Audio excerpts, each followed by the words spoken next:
नमस्कार दोस्तों। आज की कहानी है बहू की सालगिरह पर 5 ननद की साजिश।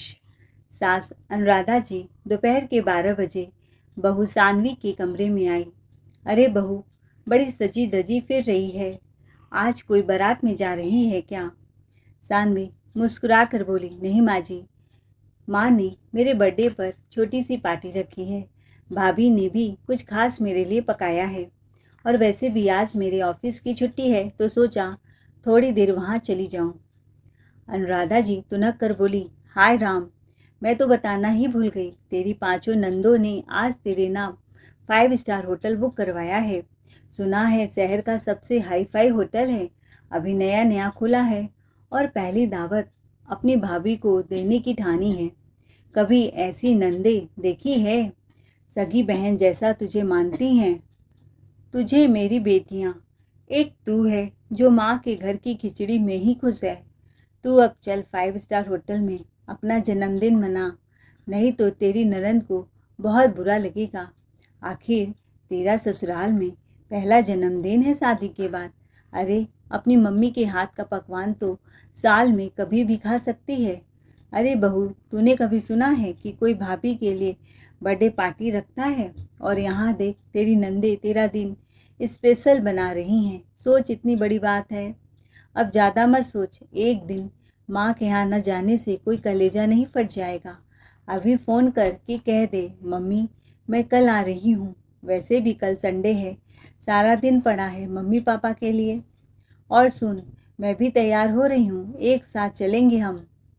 बेटे अविनाश को भी फ़ोन कर दे, ऑफिस से जल्दी छुट्टी ले ले, आखिर बहू का बर्थडे है, वह आज ऑफिस ही क्यों गया? ठीक है माँ जी, मैं इनको अभी फ़ोन करती हूँ। अविनाश थोड़ा थके लहजे में बोला, मैं कब से छुट्टी लेने की कोशिश कर रहा हूँ सानवी, पर क्या करूँ, आज अचानक से बॉस ने इमरजेंसी असाइनमेंट दे दिया। मैं वाकई बहुत कोशिश कर रहा था, लेकिन अब तो थोड़ा जाना मुश्किल लग रहा है। तुम दीदी लोगों के साथ एंजॉय कर लो पार्टी। और हाँ, मैं तुम्हें बहुत मिस कर रहा हूँ। तुम्हारा बर्थडे है और मैं साथ नहीं हूँ, ये बात दिल से चुभ रही है। सानवी की आंखें थोड़ी नम होती हैं, फिर बोली, कोई बात नहीं अविनाश, काम जरूरी है, मैं समझती हूँ। आप अपना ध्यान रखना, आखिर मैं भी जॉब करती हूँ। फ़ोन करते ही सानवी चुपचाप तैयार होने लगती है, पर बड़ी उदास थी। अविनाश नहीं आ पाया तो क्या हुआ, हम सब तो है ना तेरे साथ। चल 5 स्टार होटल में तुझे ऐसा सरप्राइज़ दिलवाएंगे कि वो ऑफिस वाली बोरियत भूल जाएगी, अनुराधा जी ने कहा। जैसे ही अनुराधा जी और सानवी होटल पहुंची, सानवी की आंखें चौधिया जाती है। सानवी मन ही मन सोचती है, ये सब मेरे लिए? दीदियों ने तो कमाल ही कर दिया। सच में मैं कितनी गलत सोचती थी इनके बारे में। तभी बड़ी ननंद शीला स्टाइल में आती है, हाथ बढ़ाते हुए बोली, अरे भाभी आइए आइए, ये स्पेशल कुर्सी सिर्फ आपके लिए बुक करवाई है, आखिर आज हमारी प्यारी भाभी का जन्मदिन है। सभी बहनें तालियां बजाती हैं और वेटर कुर्सी आगे खींचता है जिस पर बर्थडे क्वीन लिखा है। फिर शीला मेन्यू कार्ड लेकर आती है, लो भाभी देखो तो सही, क्या खाओगी? स्पेशल ऑर्डर तो आपका होना चाहिए। संकोच से सानवी बोली, दीदी जो आप लोग खा रहे हो वही मंगवा लीजिए। छोटी ननंद रानी आंखें मटकाते हुए, नहीं भाभी, आज आपका दिन है, जो दिल करे वही मंगवाइए। पर तभी चारों बहनें खुद के लिए एक के बाद एक मेन्यू पढ़ने लगती हैं और सभी 1000 1500 रुपए वाली डिशेज ऑर्डर करने लगती हैं। Pasta, tandoori platter, blueberry mocktail, cheese bucket, Thai curry. Anuradha जी बोली, हाँ जो भी मंगाना हो मंगाओ बेटा, आज तो कोई रोक टोक नहीं है। सानवी चारों नज़रें घुमाकर देखती है और तब उसकी आंखें चौड़ी हो जाती है। वो देखती है कि बड़ी ननंद शीला की शादीशुदा ननंद मीना भी आई है, क्योंकि आज उसका भी बर्थडे था। शीला बोली, भाभी मैंने सोचा चलो आपके बहाने आज मेरी ननंद का भी जन्मदिन सेलिब्रेट हो जाएगा। तीसरी ननंद बबीता ने अपनी प्रमोशन की पार्टी भी वहीं सेट कर दी। उसकी सहेली नीता उसके साथ बैठी सेल्फी ले रही थी और हंस हंस के कह रही है, कितना शानदार ट्रीट दिया है। चौथी ननंद रानी भी अपनी कीटी पार्टी वाली सहेली को लाकर बोली, भाभी का बर्थडे भी हो जाएगा, तुझे पार्टी भी मिलेगा यहीं, चल तू भी आ जा, फ्री का खाना कौन छोड़े। सानवी मन ही मन बोली, हद है, जिस बर्थडे पर मैं स्पेशल होनी चाहिए थी वहाँ तो मैं बहाना बन गई हूँ। असली पार्टी तो सबने अपने अपने फ़ायदे के लिए रखी है, एक पंथ कई काज। वाह रे नंदों की नीयत। सानवी चुपचाप सब तमाशा देखती है। बड़ी ननंद शीला मेकअप ठीक करते हुए बोली, चलो जल्दी भाभी को बीच में बैठाओ, अब केक कटिंग करते हैं, वीडियो बनाते हैं, सरप्राइज फॉर आवर स्वीटेस्ट भाभी। केक काटने के बाद सानवी वॉशरूम चली गई। बड़ी ननंद शीला मुंह बनाकर बोली, मम्मी मैं भला भाभी को क्या गिफ्ट दूँ? मेरी एक पुरानी साड़ी पड़ी थी जो मेरी सास ने दी थी, मुझे तो कभी जमी ही नहीं, इतनी हल्की है, सोचा उठाकर भाभी को दे दूँ, वैसे भी किसी के काम आ जाए तो क्या बुरा। दूसरी बेटी कविता बोली, माँ मेरे ससुराल में सास बीमार है, खर्चा बढ़ गया है, तो बस घर में रखी 5 स्टार के 2 चॉकलेट ही उठा लाई हूँ, गिफ्ट तो गिफ्ट ही होता है। तीसरी बेटी बबीता मुंह बिचकाते हुए बोली, मैं तो कोई नौकरी भी नहीं करती, मुझसे क्या उम्मीद, खुद का खर्च मुश्किल से चल रहा है। छोटी नंदे भी बोली, माँ हम दोनों तो भाभी से छोटे हैं, हमें तो गिफ्ट देने का कोई धर्म ही नहीं बनता, उल्टा हमें तो भाभी से कुछ मिलना चाहिए।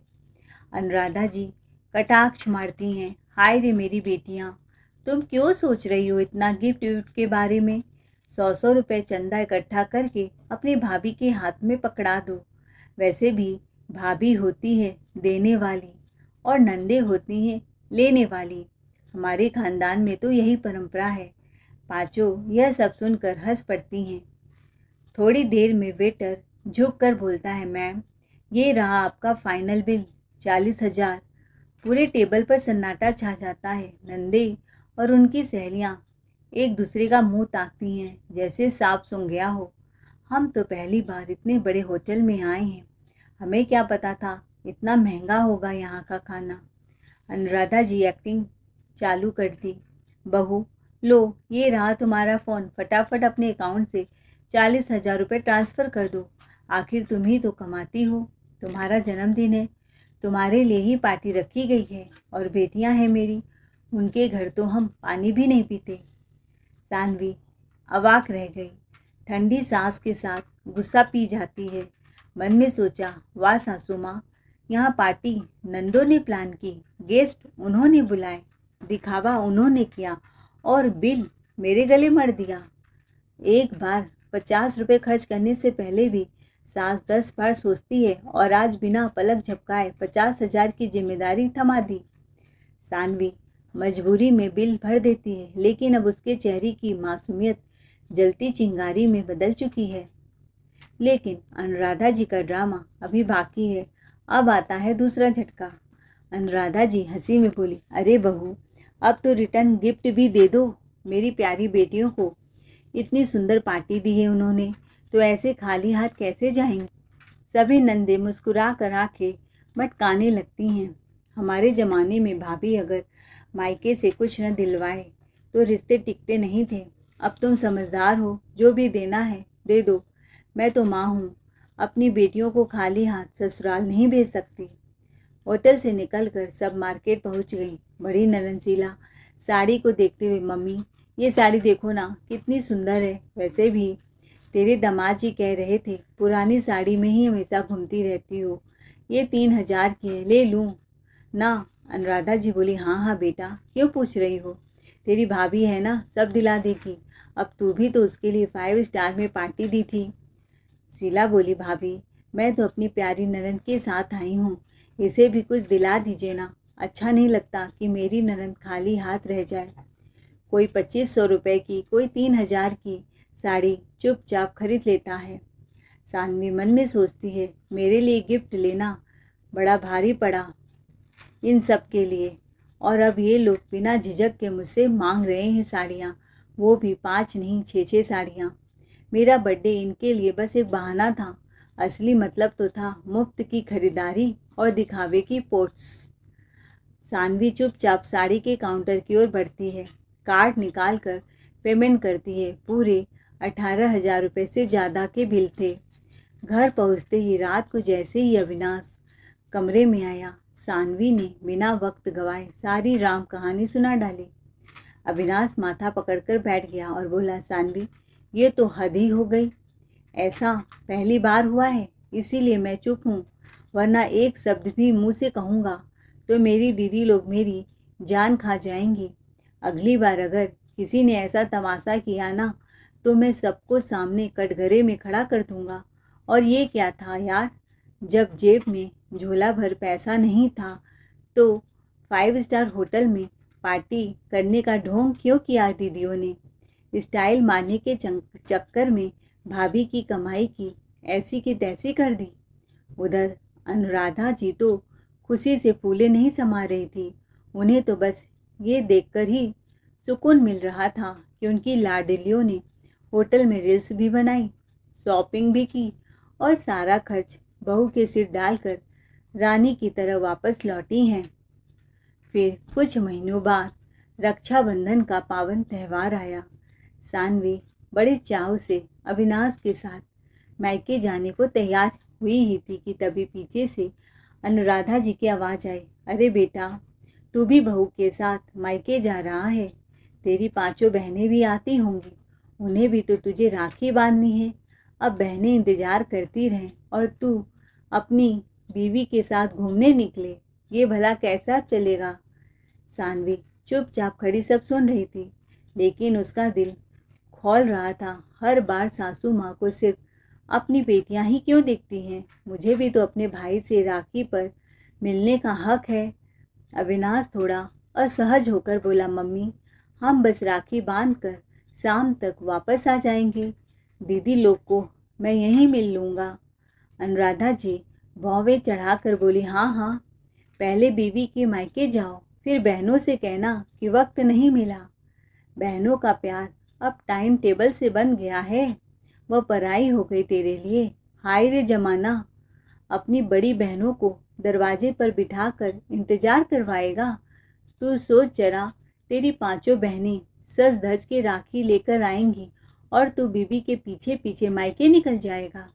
कोई शर्म लिहाज बची है या बीबी के प्यार में भाई का धर्म भी गिरवी रख दिया है? सानवी थोड़ी देर चुप रही, फिर मुस्कुरा कर बोली, ठीक है मम्मी जी, मैं अकेले ही चली जाती हूँ राखी बांधने। अनुराधा जी ने तुरंत टोका, नहीं नहीं बहू, तुम बाद में चली जाना, पहले तेरी 5 नंदे राखी बांध लेंगी, फिर अविनाश के साथ जाना।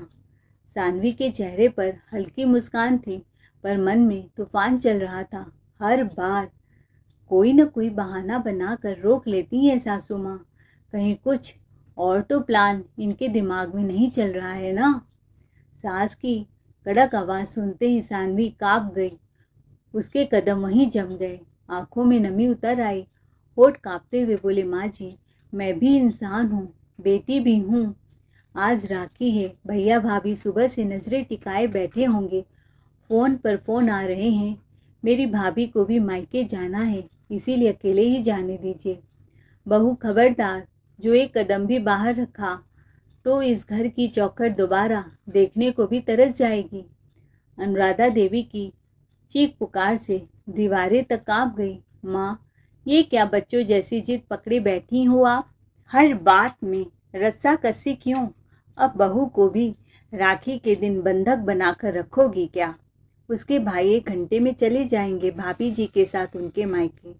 जैसे ही दरवाजे की घंटी बजी, बड़ी ननद शीला देवी पूरे रौब के साथ मायके में दखल देती हैं, साथ में अपनी नंदों की टोली भी लिए हुए आती हैं। बोली, माँ मैं तो आ गई, पर अब 4 बहनें भी आती ही होंगी, तभी हम सब एक साथ मिलकर ही राखी का जश्न मनाएंगे। और हाँ भैया, इस बार तो कुछ तगड़ा गिफ्ट निकालो, यूं ही हल्के में मत ले लेना। फिर थोड़ा ताना मारते हुए अनुराधा जी बोली, बेटा ये होते हैं संस्कार, सब बहनें एक साथ राखी बांधेंगी तभी मजा आएगा। अब देख, तेरी बीबी को राखी का त्यौहार जैसे हर महीने आता हो, भागने को तैयार बैठी है। भाई भाभी के रिश्ते में मिठास तो तब होती है जब भाभी को भी थोड़ा रुक कर बहनों के साथ मिलजुल कर त्यौहार मनाने की तमीज हो।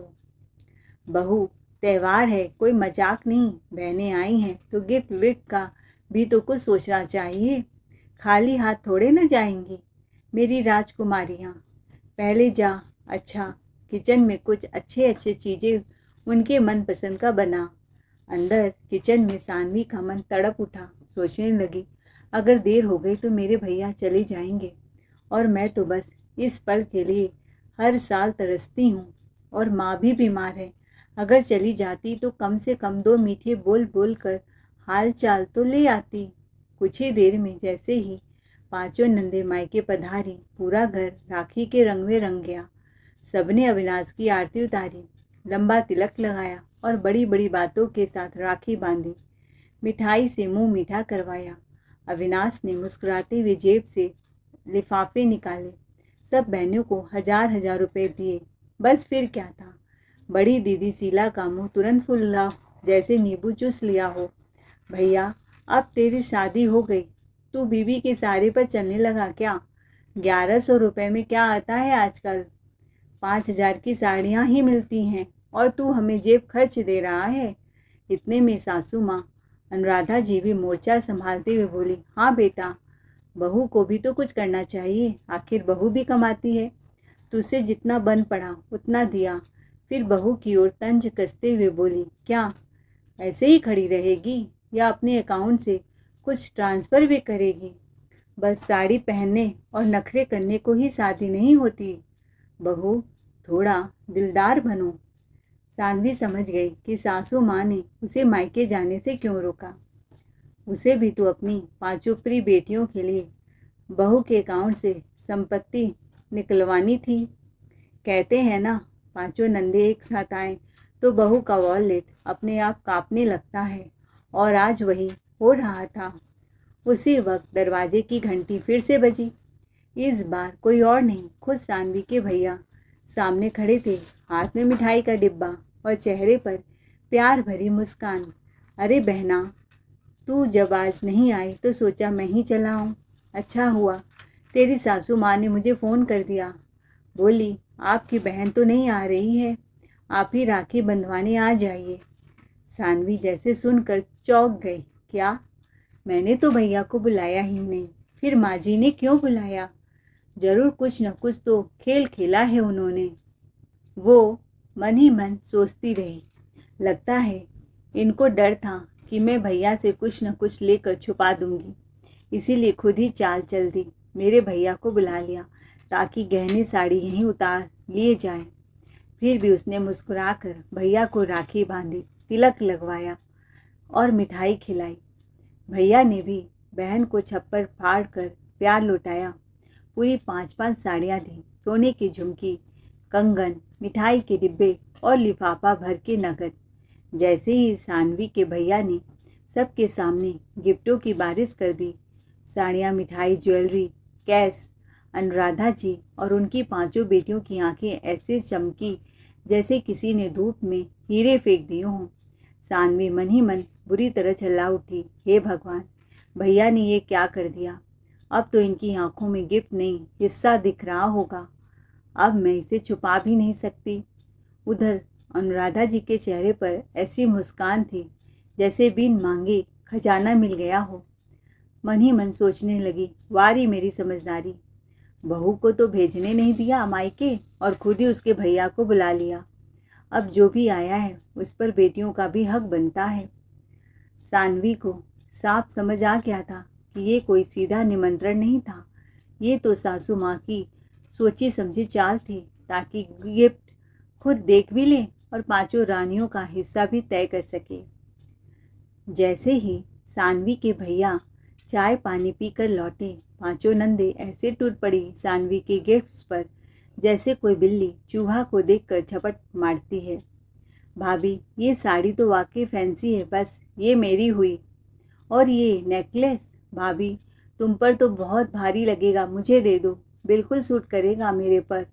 अरे भाभी, ये कंगन देखो, वाह, ये तो मैं ही पहनूंगी। तभी अनुराधा जी ने तीर चलाया, बहू ये तेरे भैया का दिया हुआ है तो क्या हुआ, आखिर बेटियां भी तो इस घर की हैं। तू तो समझदार है, दे दे बहनों को, इनका दिल मत दुखा। सानवी थोड़े झुंझलाहट में बोली, माँ जी, ये मेरे भैया ने सिर्फ मेरे लिए भेजा है, इसमें किसी और का हिस्सा नहीं है। सासू माँ के चेहरे पर कुटिल मुस्कान आ गई। अरे बहू, तुम्हारे भैया ने दिया है तो क्या हुआ, इनके भी तो भैया हैं।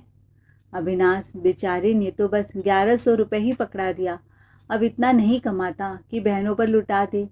तो तू ही कुछ कर दे बहनों के लिए, त्यौहार का मामला है, और फिर तू तो भी कमाती है, तेरे पास तो बैंक बैलेंस भरा पड़ा है। सानवी का मन कर रहा था बोल दे, मैं काम करती हूँ, इसीलिए सबकी लुटाई की दुकान भी मैं ही खोलूँ। आगे चुप रहना ही उसने बेहतर समझा। अविनाश का चेहरा यह सब देखकर लाल हो गया। उसने सबके बीच में उठकर सख्त आवाज में कहा, माँ, ये सब ठीक नहीं है। जो भी गिफ्ट सानवी को उसके भाई ने दिया है उस पर सिर्फ उसी का हक है। मेरी बहनों को जो देना है वो मैं दे रहा हूँ, लेकिन ये जो आप लोग आंखें गड़ाकर उसकी चीज़ों पर हक जता रही हैं, ये सरासर गलत है। इतना सुनते ही अनुराधा जी की भौं तन गई। चुप कर अविनाश, कौन सी भाभी होती है जो अपनी नंदों को खाली हाथ विदा करती है। हमारे घर में ऐसी भैयाई नहीं चलती। त्यौहार पर थोड़ी बहुत चीज़ें बांट दी जाए तो कौन सा खजाना लुट जाएगा। पास बैठी बबीता ने ताना मारते हुए बोला, हाँ भाभी, आखिर त्यौहार प्यार बांटने का होता है, न कि चीज़ें छुपाने का। इतना भी क्या मोह माया गिफ्ट से। सानवी सब सुनती रही, दिल में गुस्सा उबल रहा था पर चुप्पी साधे रही। अविनाश कहकर चुपचाप अपने कमरे में चला गया। अनुराधा जी ने न बेटे की सुनी और न बहू की।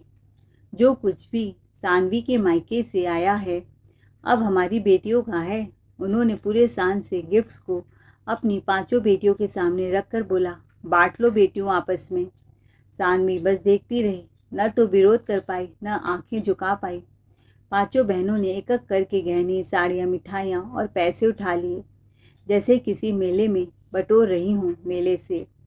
वाह माँ, आप तो हमेशा से ही रॉयल रही हैं। सब नंदे हंसते खिलखिलाते अपने अपने घर लौट गई। सानवी बहुत गुस्से में थी। अविनाश ने गहरी सांस ली और कहा, मुझे भी बुरा लगता है, सच कहूँ तो शर्म आती है। तेरे भाई ने दिल से कुछ दिया और माँ ने उसे भी बहनों के बीच बांट दिया। सानवी ने तिरछी नज़र से देखा, और तुमने क्या किया? आंखों देखा और चुपचाप कमरे में चले आए। अविनाश ने उसका हाथ पकड़ते हुए कहा, बस अब और नहीं सानवी, बहुत हो गया ये सब नाटक, अब बहनों को झटका देना जरूरी है। सानवी की आंखों में चिंगारी थी, लेकिन अगली बार 5 नंदों को मिलेगा ऐसा जवाब कि दोबारा भाभी के पैसों, रुपए, सामान, गहनों की तरफ देखने से पहले 100 बार सोचेंगी। अविनाश मुस्कुराया, मैं तेरे साथ हूँ सानवी, इस बार हम मिलकर वो करेंगे कि मेरी बहनें देखती रह जाएंगी कि किस भाभी से पाला पड़ा है। समय तो जैसे उड़ता गया, लेकिन अनुराधा जी की आदतें बिल्कुल नहीं बदली। हर हफ्ते कुछ न कुछ, बहू ये दे दो, बहू वो भेज दो, तुम्हारी मम्मी से मांग लो, और फिर वही सामान चुपके से अपनी लाडली बेटियों के घर भिजवा देना। अब जैसे ही बहू सानवी की शादी को 1 साल पूरा होने को आया, सास नंदों का दिमाग फिर सातिर चाल पर उतर आया। सभी मिलकर रचने लगी एक जलेबी से भी टेढ़ी साजिश। भैया भाभी की एनिवर्सरी धूमधाम से मनाएंगे, उन्हें महंगे रेस्टोरेंट ले चलेंगे, खूब एंजॉय करेंगे, मौका देखकर डबल तगड़े गिफ्ट झटकेंगे, ऊपर से स्मार्टली रिटर्न गिफ्ट भी लेंगे। लेकिन सानवी भी कोई आम बहू नहीं थी। वो तो पहले ही भाप चुकी थी अपनी नंदों की चालबाजियाँ। मन ही मन बोली, इस बार तो ऐसी सेटिंग कर रखी है कि गिफ्ट लेने आएंगी तो फंस जाएंगी। सालगिरह के 1 दिन पहले अनुराधा जी बोली, बहू तू तो ना पार्टी देती है ना कोई शौक रखती है। चलो कोई बात नहीं, मेरी बेटियों ने ही तेरे नाम पर एक शानदार रेस्टोरेंट बुक कर लिया है, बड़ी धूमधाम से सालगिरह मनाई जाएगी, सब कुछ फुल प्लानिंग में है। फिर आंखें घुमाकर बोली, तो सुन ले, तू और अविनाश टाइम से रेडी रहना, लेट मत करना, नहीं तो मेरी बेटियां और दामाद जी वेट करते रह जाएंगे। फिर मत बोलना कि बताया नहीं। सानवी ने मुस्कुराकर जवाब दिया, पर अंदाज में उसकी हल्की चुभन थी। अच्छा मम्मी, जीजा जी भी लोग आ रहे हैं, चलिए ठीक है, मैं और अविनाश बिल्कुल टाइम पर तैयार हो जाएंगे। इस बार तो हम कुछ नया करके दिखाएंगे। सालगिरह वाले दिन रेस्टोरेंट की सजावट ऐसी थी जैसे किसी रॉयल फंक्शन का आयोजन हो। चारों तरफ लाइटिंग, फूलों की महक और बैकग्राउंड में चलती रोमांटिक म्यूजिक माहौल को और ख़ास बना रही थी। सानवी ने स्टेज पर अविनाश का हाथ पकड़कर जैसे ही केक काटा, सबने ताली बजाई। अविनाश ने प्यार से अपनी पत्नी को केक खिलाया और फिर बोला, my wife is my life. तभी ननंद शीला ने चुटकी ली, अरे वाह भाई, अब तो भाभी के लिए इतने प्यार भरे डायलॉग भी। लगता है शादी के 1 साल में ही जादू कर दिया भाभी ने। सानवी मुस्कुराते हुए बोली, दीदी जादू नहीं, प्यार और समझदारी से घर चलाना सीखा है हमने, वरना तो कुछ लोग सिर्फ ताना मारने में ही उस्ताद होते हैं। शीला का चेहरा थोड़ा उतर गया, बाकी नंदे एक दूसरे का मुंह ताकने लगी। तभी सामने से 2 बच्चे दौड़ते हुए आए, सानवी के भतीजा भतीजी जो बिल्कुल क्यूट कपड़ों में थे। बुआ बुआ हम आ गए। अनुराधा जी चौंक कर बोली, अरे बहू ये बच्चे। सानवी ने मीठे पर तीखे अंदाज में कहा, माँ जी ये मेरे मायके से आए हैं, मेरे भाई भाभी के बच्चे हैं, और ये जो बैठी है मेरी सहेली है। आज मेरी तरफ से भी कुछ मेहमान आए हैं। सालगिरह सिर्फ ससुराल वालों की नहीं, मायके वालों की भी होती है। सब चुप थे। अनुराधा जी को जैसे पहला झटका लग चुका था। रेस्टोरेंट की टेबल पर एक से बढ़कर एक डिशेज, पनीर नवरत्न कोरमा, मलाई कोफ्ता, बटर चिकन, दामाद जी के लिए नान, gulab jamun, ice cream, cold drink और पता नहीं क्या क्या। सब बहनें और उनके पति चटकारे लेकर खा रहे थे और इंस्टाग्राम पर फोटो अपलोड कर रहे थे। तभी अविनाश का फ़ोन बजा, हेलो, क्या एक्सीडेंट? ओह माय गॉड, मैं अभी आता हूँ। वो भागते हुए बोला, माँ मेरे दोस्त का एक्सीडेंट हो गया, मुझे अभी जाना होगा। अनुराधा जी बोली, जाओ बेटा, हम सब तो यहीं हैं, बहू है ना, वो बिल संभाल लेगी। वो अपने में फुसफुसाई, हमेशा की तरह बहू एटीएम बनकर काम आएगी। कुछ देर बाद वेटर आया, मैडम बिल पूरे 70,000 हैं। सानवी ने मुस्कुराते हुए कहा, दीदी आपने इतना सब ऑर्डर किया है, पार्टी भी दी है, तो बिल भी आप ही भर दीजिए। ननंद शीला चौंकी तो अनुराधा जी बोली, बहू मजाक कर रही हो, बहू हमारे यहाँ बेटियों से पैसा नहीं लिया जाता। सानवी ने मासूम बनते हुए कहा, मम्मी जी अविनाश तो चले गए और मैं अपना मोबाइल ही भूल गई, लगता है पलंग पर ही रह गया। सोचा था वो तो साथ होंगे ही, वहीं पे कर देंगे। अनुराधा जी बोली, पर्स में पैसे होंगे ना, चेक करो। सानवी ने पर्स खोला, हाँ मम्मी है, कितना? उसमें तो केवल 1 रुपये का सिक्का है। और बोली, मम्मी जी 1 रुपये वो भी चेंज के लिए रखा था, अब इसमें तो टिप भी नहीं मिलेगी। अब पांचों नंदे और उनके पति एकदम अवाक रह गए। वेटर बार बार आकर कह रहा था, सर प्लीज़ पेमेंट कर दीजिए, बाकी लोग वेट कर रहे हैं। अनुराधा जी ने घबरा कर अपना पर्स टटोला, हाय राम, मैं तो आदतन पर्स लाई ही नहीं, सोच कर कि बेटा बहू है तो मैं क्यों लाऊं।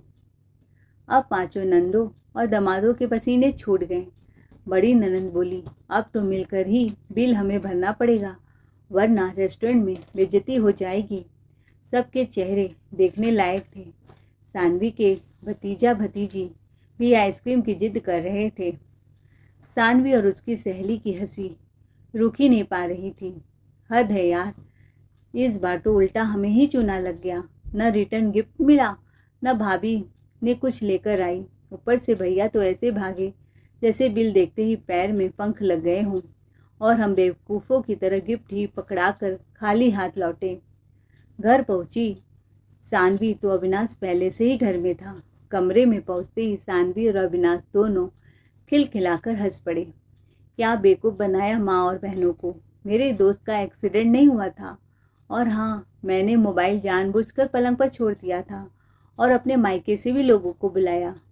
सारा बिल हमेशा जेबें भरने वाली नंदों से ही भरवाया। अब उन्हें ईंट का जवाब पत्थर से मिलेगा।